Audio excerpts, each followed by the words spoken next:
before we get started, does anyone want to get out? 60% of the time, it works every time. Does thinking you're the last sane man on the face of the earth make you crazy? You want to hold her? Yes. Please? Yes. Then you got to try a little tenderness. It's the Al Travis Show. We love having him on. He's Minnesota's sports lifer, Paulie. Paulie, how you doing, my friend? Doing all right. How you doing, Al? I'm good. I'm feeling, we got a bunch of little things I want to talk about. No football. That's a couple little things before we get to some basketball. Little things, probably the wrong way of phrasing it. Different stuff off the beaten path. Just your thoughts quickly. Paul Allen, Minnesota Vikings play-by-play guy. He also works at the racetrack. He announced, Canterbury? Thank you. He works there as well. I've never been there. Don't know him there. I like the guy as an announcer for football. I think when it comes to the color of the game, he's a homer big time, and I like listening to that when I listen to my Vikings. He stepped in it last week, made some, he does 15 hours a week on a radio station, sports station, and he stepped in and he made some offhanded remark about if you get hazard pay when it's 30 below, insinuating that paid protesters. Not a good joke. Not in his wheelhouse even, right? He's a sports guy, probably shouldn't have jumped on it. But I'm going to tell you as your friend, and I know you do it because you're on with me a half an hour a week, I do 15 hours. This whole thing that has gone on for the last 2 months, 3 months, whatever it's been, seems like forever. You get here and you worry about that, right? It's like, oh man, what do I say? You want to be interesting enough, but you don't want to step on a line. It's part of the job. I'm not completely whining about it, but I look at a sports guy made a bad joke. I hope we can forgive him. He's apologized. He's taken himself off the air, which is a little weird, by the way. But that being said, can we forgive and forget on something like that? I mean, you understand it. You're here a half an hour a week. How many hours have we done, you and I, together? We're in the hundreds of hours now total in 5 years or whatever. Yeah. Yeah. I don't I don't know. Wasn't aware of what he said. I didn't hear his comment. I didn't hear I just heard that he said something. I heard that he apologized. So I don't have an opinion on whether it was over the top, over a line, or some folks reacted to it, and he took some steps on his own. I don't know, but eventually, if there is something about being on the air in the media, you're doing it live, and it's likely that you're going to step on something or offend somebody, and but we are in a highly charged environment right now, and that's just the reality. So see, and there are lots of places you can step in sports. And we'll get to Bill Belichick in a second.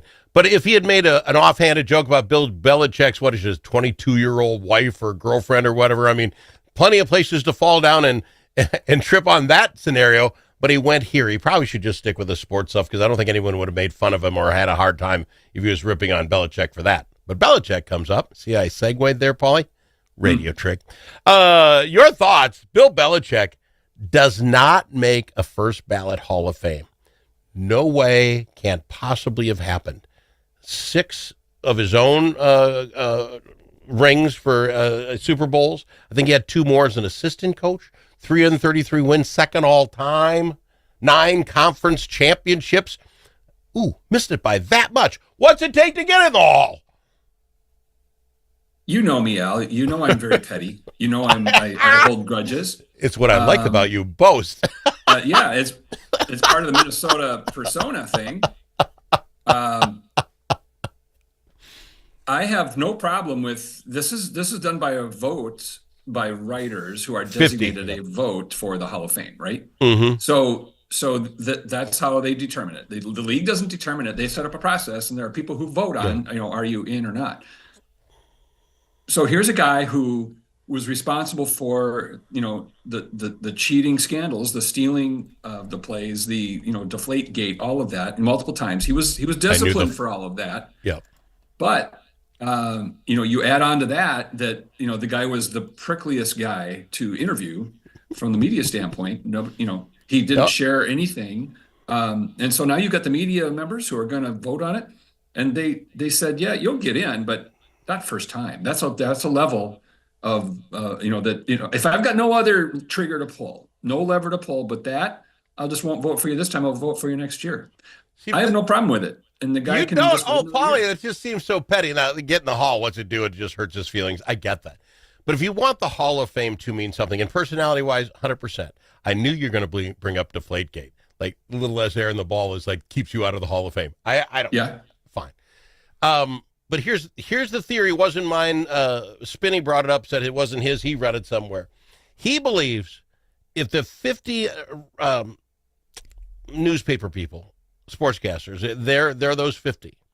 The 11 that didn't vote for him, they all have the same mindset. I don't want to. He can get in. He obviously has the numbers. They're brilliant sports minds, but they didn't want him to get 100%. So I'm going to keep I'm going to say no. So he's not a unanimous Hall of Famer. And 11 guys have the same thought. 11 writers, and that's how you don't get in. And you know what? That makes more sense to me than they just legitimately said with those numbers. I'm just going to be petty and not let you in the first vote. I think that makes more sense to me. Sorry. Good Yeah. thought.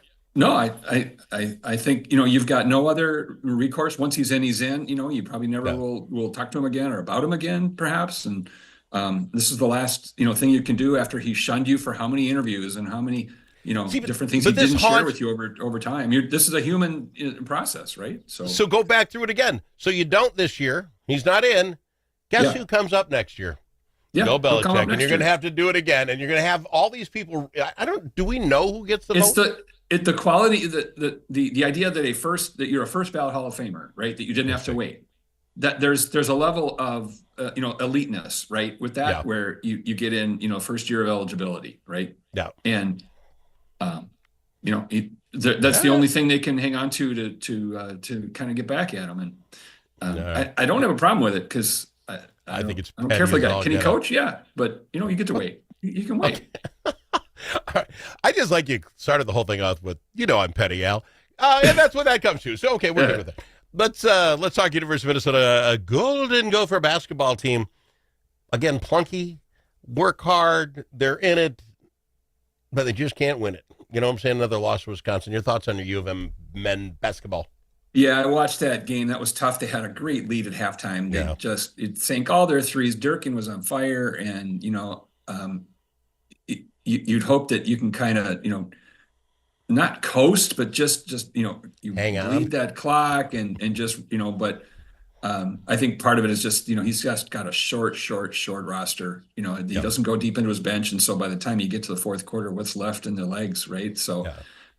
It's too bad. And they're out their leading scorer. He had the ankle injury, so they did all that without the main guy. So it was tough. And I think you look back now, we had a couple of good wins early in the season, and now we're in the grind of it, and it's just gonna be tough. But I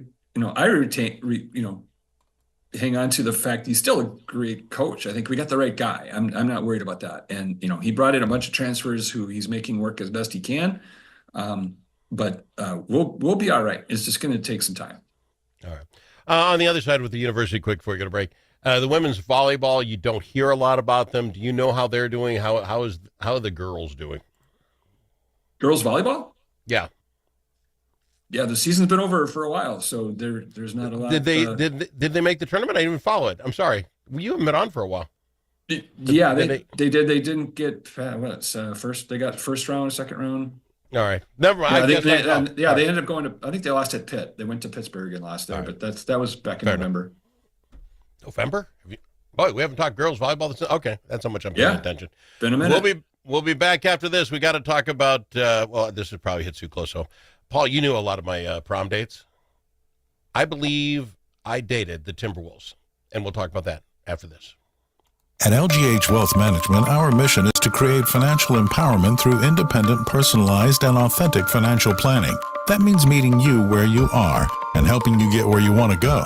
Whether you're a business owner planning for growth, succession, or a future sale, or a hardworking individual looking to get ahead, reduce stress, and tackle life's financial challenges, we're here to help. From retirement planning and investment management to tax-efficient strategies, estate planning, and risk management, LGH Wealth delivers comprehensive guidance you can trust. Call LGH Wealth Management today at 507-525-7324. That's 507-525-7324. Securities offered through J.W. Cole Financial Incorporated, JWC, member FINRA SIPC. Advisory services offered through J.W. Cole Advisors Incorporated, JWCA. Lubeck Geisler Ham Wealth Management Incorporated and JWC JWCA are unaffiliated entities.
Don't need to ask him his opinion more than once. Al Travis on the Al Travis Show. I probably put Paulie in a box with that comment going to the break, but this is how the Timberwolves are very much like the people I dated in high school who Paulie would, if he was honest, verify. Quite the cliffhanger you left us with there. Let's hear it. Well, let's go.